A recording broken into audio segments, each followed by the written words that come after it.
Ito po ang duling na ano, nanyog. Ito yung duling. Pagdating po dito ay, pag pinagsama ito, ay bulag, ay duling. Pag pinagsama, bulag na. Ay pag isa, bulag.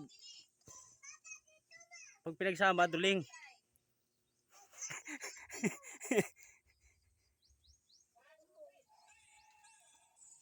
Bira kang makakita yan. Oo. Ang laki naman ng mata nito. Ito mga kaking crab ay bulag na bao. Pero pag ito pinagsama natin, duling na bao. At isa po ang matay kaya ay duling. Ang laki naman ng mata ng isa. Kaunting kaalaman sa nyog. Pag isa, bulag. Pag pinagsama yung dalawa, duling.